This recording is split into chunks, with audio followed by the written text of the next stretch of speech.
This podcast first appeared on Patreon. We're making it free to everyone because we thought the conversation was interesting, and given everything that's going on, the more widely heard it is, the better. If you'd like to support what we do at Arseblog, as well as getting ad-free podcast, a preview podcast for every game, live streams, Discord chat, a free audiobook, and lots more, you can sign up at patreon.com/Arseblog. That's patreon.com/Arseblog. Thanks.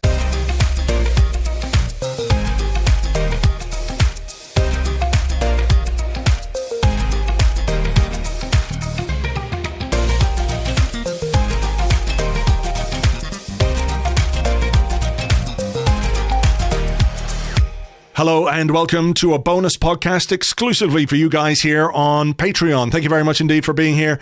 As always, there is a lot going on behind the scenes in terms of takeover and takeover bids, or takeover intentions anyway. Thierry Henry has been talking about it. And in the last few days, Spotify co-founder Daniel Ek had a meeting with the Arsenal Supporters Trust.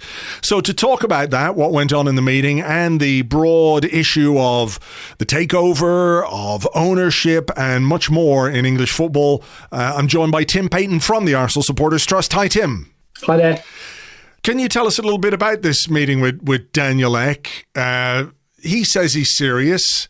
It's hard to get an understanding from the outside of just how these plans are being put in place by him and how serious he might be. What was your sense of his seriousness, if you like, his willingness to make this happen, and how far he's willing to go to make it happen?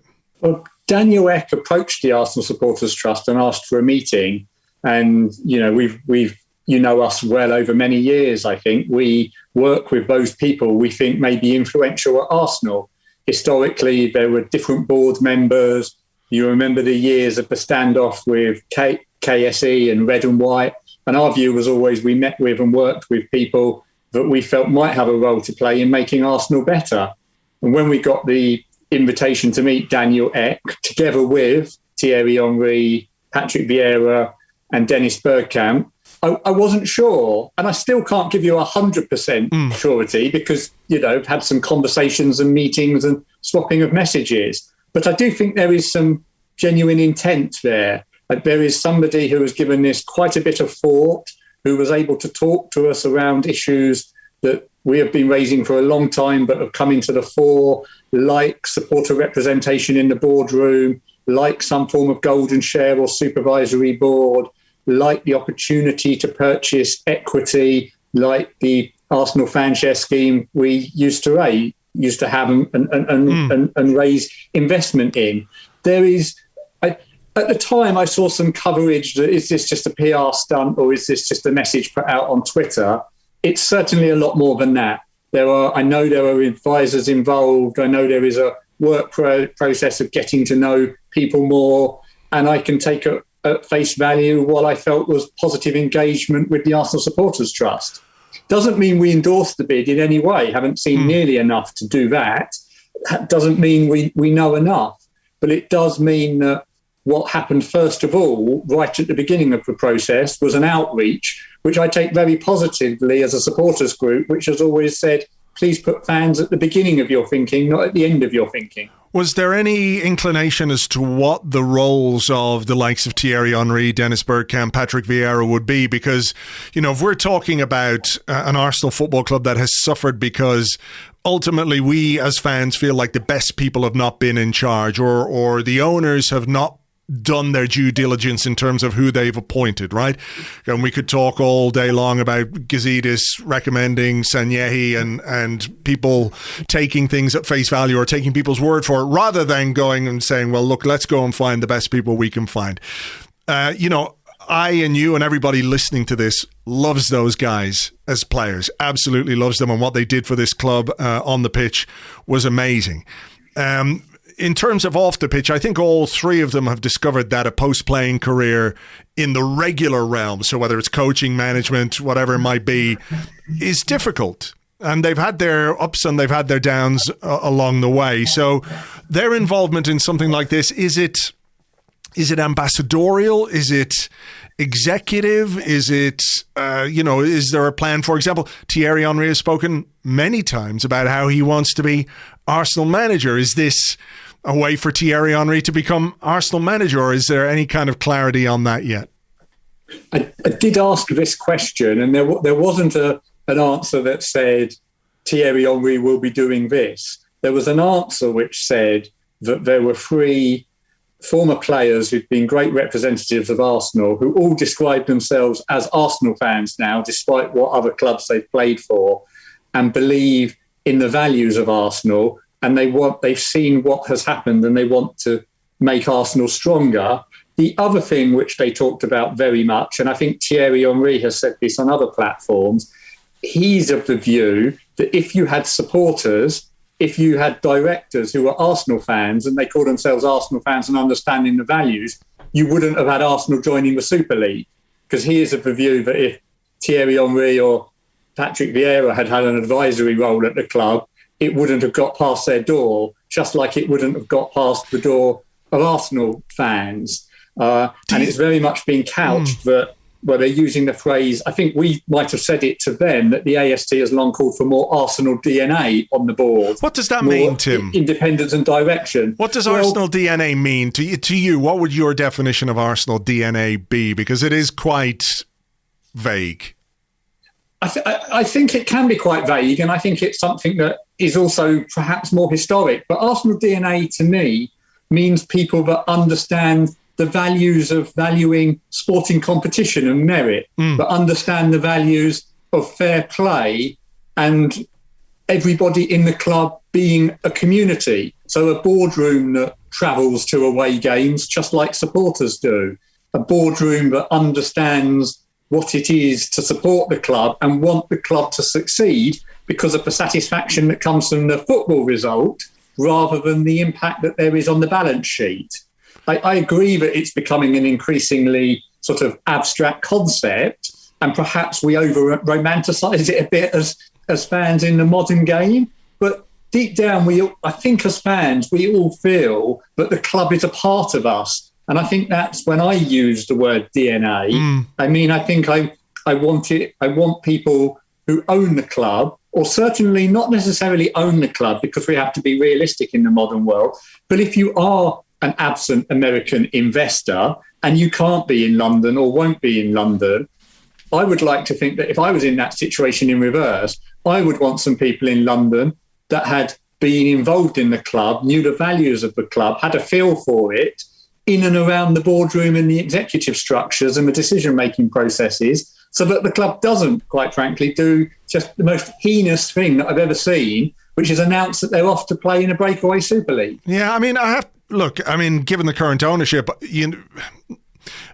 I do wonder if the presence of a Patrick Vieira or Thierry Henry on the board would have done much to prevent KSE deciding to take part in a Super League. You know, if they talked to any fan, they would have realised that there would have been an objection, right? I agree, and that probably moves me on to what I think has been more important about what the AST said to Daniel Ek, but actually what we're also saying to Kroenke, and what most importantly we're saying to the government review, which is you need to put in place regulatory structures and controls that mean that you can actually stop Stan Kroenke doing it. Because I'm totally with you. Yeah. If there had been a greater role for the AST or a greater role for Patrick Vieira, I don't think it would have stopped Stan Kroenke while he owns 100% of the club without there being any check or balance. But if you could move to some form of advisory board, if you could move to some form of golden share type approach, or even if you could move through some kind of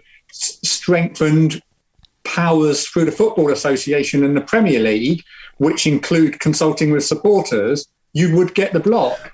And one of the most extraordinary things actually occurred yesterday in the 15, 20 years I've been working in this area, which is the Premier League said that they wanted to update their rule book with some of these golden share requirements, including that you couldn't break away to another league. And they've actually asked the government to introduce legislation to ring fence or rather to stand behind that power. So there are some quite extraordinary things going on at the moment, and that is what the AST has very much in the last few weeks been trying to drive and lead the debate on. It's why we met Boris Johnson. It's why we'll be very closely involved in the government review that Tracy Crouch will lead.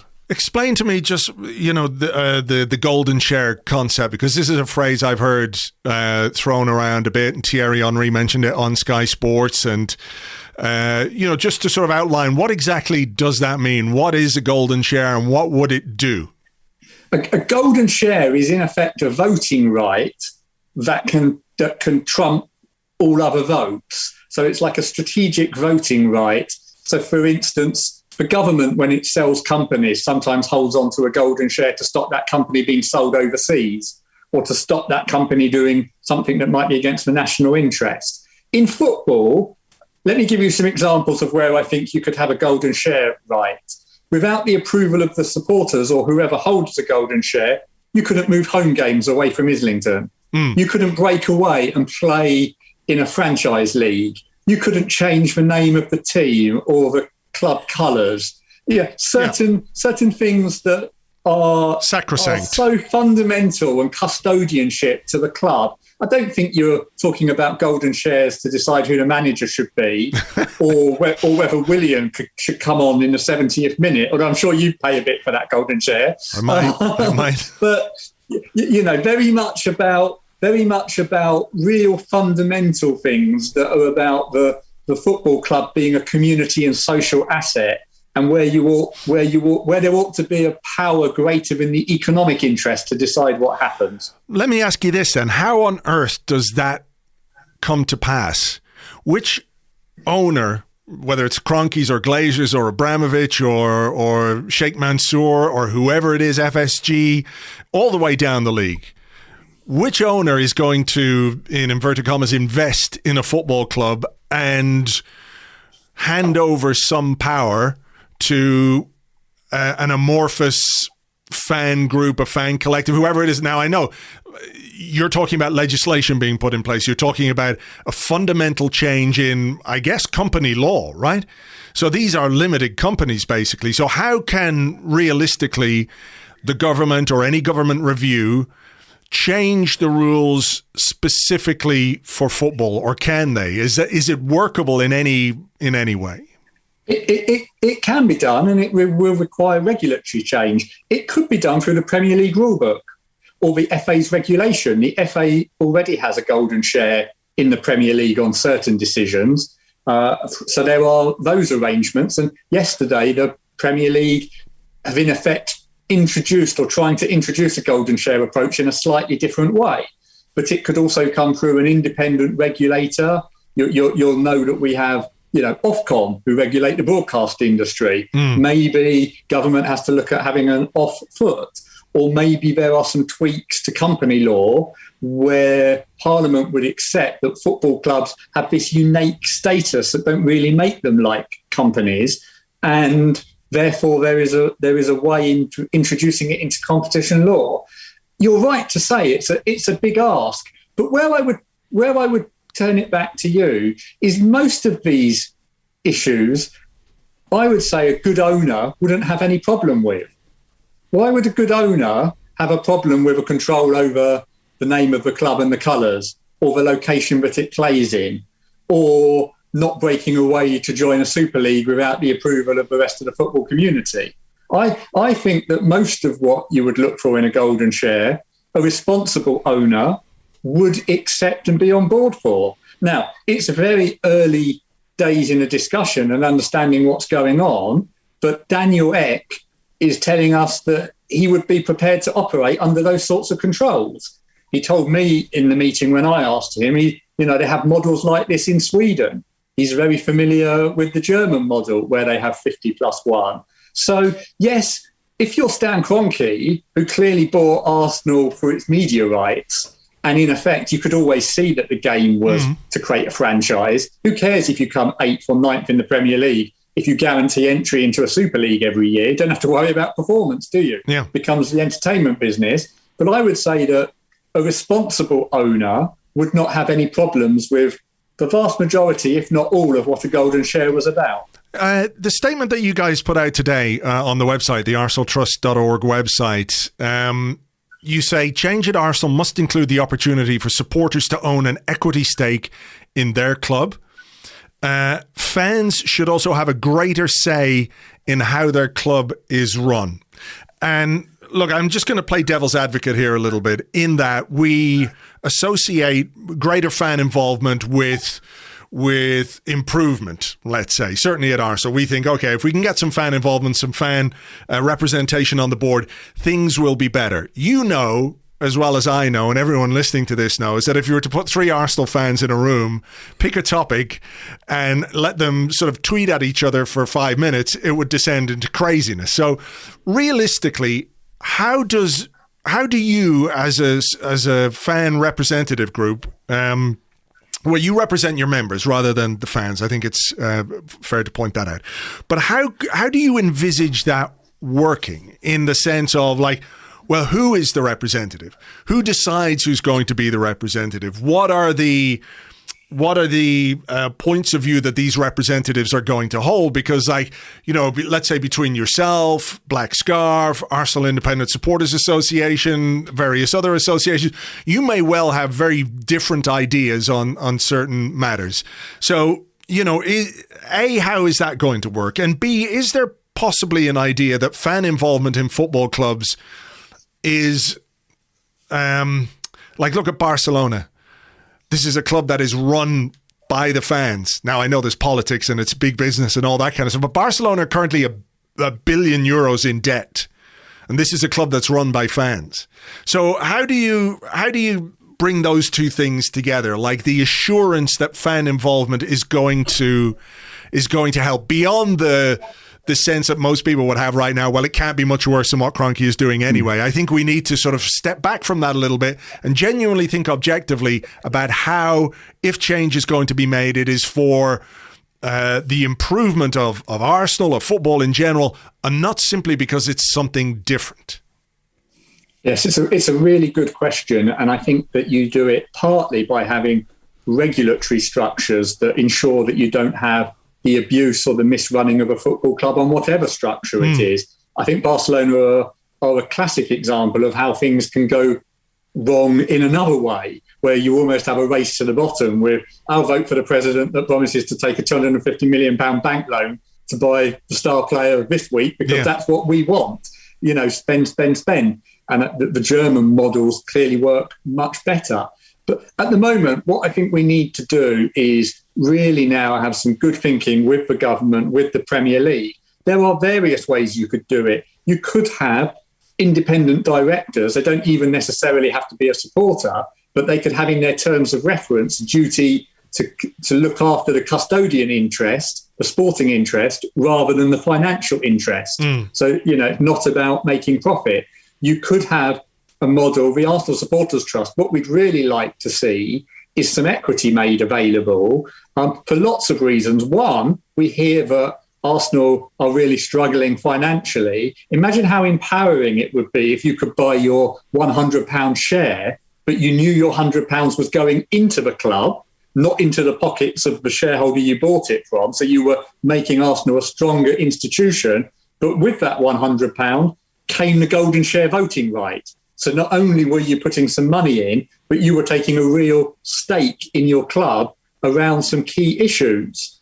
Perhaps I've heard others say that you have some form of supporters trust model. Now, I would say probably support the supporters trust model, but I am one. But the Arsenal Supporters Trust is the only supporters group. You know, we're regulated by the Financial Conduct Authority ourselves. We produce reports and accounts. We're all democratically elected by the full membership there. So perhaps there's something in the structure that produces as much accountability as you can. Anybody has the choice to join and can influence the decision making. There are various ways of doing it, and I think you've got to be sceptical and test for thinking on all of them to think, do they actually work? What are the downsides? One of the things people say to me, sometimes jokingly, or they'll say, I think you've had Nigel Phillips and Akil Vyas on recently.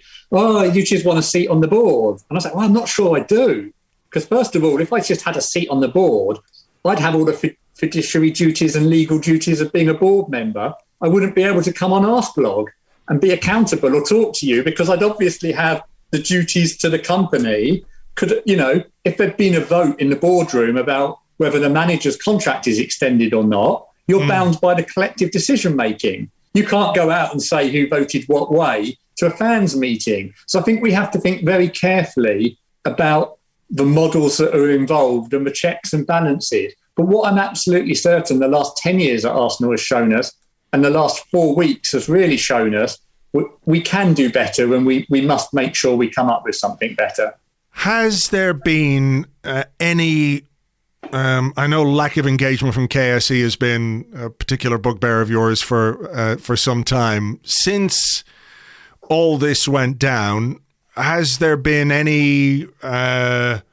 olive branch is the wrong word, but have you had any inclination that this has had any kind of impact on KSE beyond what we heard from Josh Kroenke? He did appear at the fans forum meeting, looking quite disheveled and whatever else. But do you?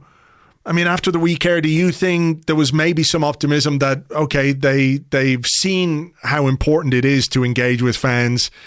They didn't, not in any significant way. Do you think this is another wake-up call, or do you think this is another incident that's just going to sort of fall into the past and they'll carry on as normal? I think this is a wake-up call. There has been, you saw that Josh Kroenke appeared at the fans forum, and there has been some other reaching out. We have the message that we issued today around talking to Daniel Ek. You might have noticed that what we said we were asking Daniel Ek for, we're just as much asking the Kroenke group for. We believe that there should be methods for supporters to be represented into the boardroom. We think there should be discussion of some form of golden share. We think there should be looking at mechanisms to allow us to own some equity to. And we have put some of those ideas again into Arsenal. And it's early days, but there is some suggestion and some movement that suggests that there is more listening and more contemplating going on. The past 10 years has taught me to be extremely cautious about taking the promise of any billionaire trying to invest in a football club, which is why, if this is my final hurrah of trying to make a difference in this area, the majority energy has to go into Tracy Crouch and the government's review, because we need things that change because they're written down and they have to be done. You might remember the promises from Stan Kroenke to meet regularly and engage with supporters made in the Takeover document. They're not fulfilled once. We have to make sure that we don't get a few warm words for a few weeks and then go back to normal. And I believe we do that by working really closely with the government and making the case for structural change. A few quick things just before we finish. We saw what happened at Old Trafford at the weekend, and the Manchester United-Liverpool game was called off. And however you want to view that, that is a powerful outcome for that particular protest. I know people have different views on how you should protest and all those kind of things. I don't want to relitigate that. I spoke about it with James on the Arsecast Extra. Is there, a need, or is there coordination between the fan groups? Because Manchester United Supporters Trust put out a very, very strong statement today aimed at the Glazers. Beyond that, though, are you guys also in contact with supporters groups of other football clubs who weren't in the Big Six? Because I think at the heart of the objection that we have as football fans for this Super League idea was the element of competition. That is what we all cherish about the Premier League. We all want to win the title. You don't just want to be in the Premier League and raking in your money from the Super League. And there's a respect from fans of Arsenal and Liverpool, Man United, for the competition that we've been involved in for decades and decades and decades. So is it a thing that you guys are trying to garner support, not just from the other clubs who are in that top six, but all the football clubs in the Premier League and beyond, in the Football League as well, to ensure that this is an issue that is for football and not just for, as it might look from the outside, fans who are just a bit pissed off with their billionaire owner and fancy a new billionaire owner. If you're looking at it from a surface level, from an Arsenal perspective, that's what some people would say. They don't like this billionaire, so they're running off to the other billionaire who's maybe a bit nicer than that one. So, you know, how much work is going on behind the scenes with that?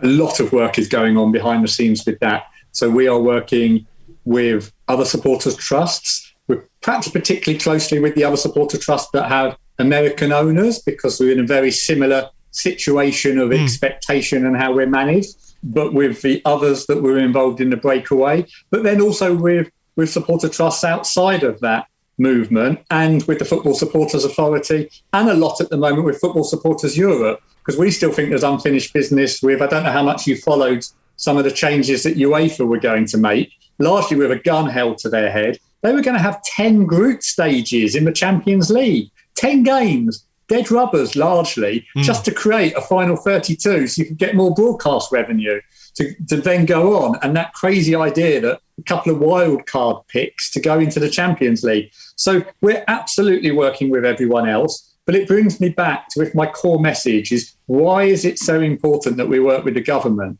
It's because if the government changes anything, they will change it for every club in this country.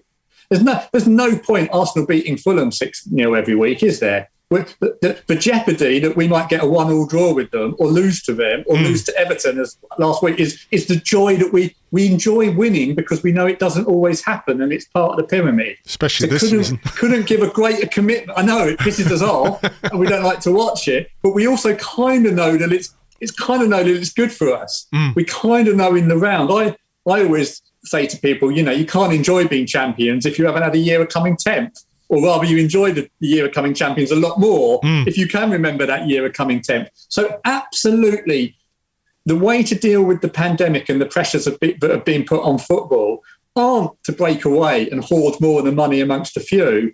It's to share the revenue so you have a flourishing pyramid, sporting competition, and we all watch football week in, week out without knowing what the outcome might be, and where we know that, you know, supporters of Liverpool, Manchester United, Fulham, Palace, they deserve to be treated with just as much respect as Arsenal fans do. So that's absolutely what we're fighting for. Okay, you and the Arsenal Supporters Trust have long opposed the idea of debt being leveraged on the club. And I think that's a position that most people would be on board with. Do you... You know, I know you're saying you're not endorsing Daniel Ek's bid or anything like that. You're talking and you're listening and you're making your judgments based on what you hear and what's going on. But would you have concerns that the level of investment required to make something like this happen can only come from the kind of deal that would leverage the debt on the club in the similar way that the Glazers purchased Manchester United? Daniel Ek is a rich guy, but I don't think he's so rich that he can just pluck $2.5 billion out of his pocket and lay it down and buy it. So venture capital, debt leveraged on the club, and repayments of debts and everything else. Is that a concern for you, particularly when you're striving to make the kind of changes to football ownership structure that you're talking about? It's absolutely a concern. And I think we talked earlier on about football's rule books and government legislation. I think they should look very hard in this review about making it, in effect, against the rules, be it the government's rules or football's rules, to have debt placed on the club like this, because it's not what you have in a sustainable football structure. Now, almost immediately, I said to Daniel Ek, can you give me a commitment that there is no debt leverage going on to Arsenal? You will not. And he said to me, yes. Now, it wasn't a long conversation, and I have a lot of details on that. And I and my AST colleagues are a long, long way from endorsing his bid. I'm not sure we would ever endorse anybody's bid, actually, Andrew, because we've got principles that we would say, well, if you meet them, this is what we'd expect anyone to do. But you're quite right that is something that needs looking at much more. And my message to Daniel Ek and anyone else thinking of taking over any English football club, not just Arsenal Football Club, is at the point of making a formal bid, you should explain where the financing is coming from. The accountability and transparency should be that there is no financial irregularity or concern like that taking place. Final question then, and we talked about this earlier, and it's something you're strong on, is fan representation, fans being on the board, fans having a say in how their club is run. It wasn't long ago that the Arsenal board was run pretty much entirely by Arsenal fans. And those Arsenal fans sold the club to Stan Kroenke and Alisher Usmanov. So is it not more important to get good people in positions where they're making decisions rather than fans? I'm not saying the two things can't be married, but it doesn't mean just because someone is a fan that they're not at some point going to act in their own self-interest. Well, again, very, very good question that leads to a point, which is why I think you must have the structures that protect the club. So the structures must allow for a golden share or some form of veto, and the rule books of the Premier League and so on, so that you cannot have decisions which clearly breach any reasonable test of custodianship or looking after the long-term future of the club. I would really agree with that. It's not just about the individual, it's about the structure and the framework. All right, Tim, thank you very much indeed for your time. Really do appreciate it as always. Keep up the good work. Thank you. Thank you to Tim. You can find him on Twitter at Tim Payton, and of course you can find out what the Arsenal Supporters Trust are doing by visiting arsenaltrust.org. Okay, we will leave it there for now. As always, thank you very much indeed for your support on Patreon. It means the world to us. We will be previewing the Villarreal second leg tomorrow, Wednesday, so stay tuned for that. In the meantime, take it easy, folks. Stay safe, stay well, and we will catch you on the next one.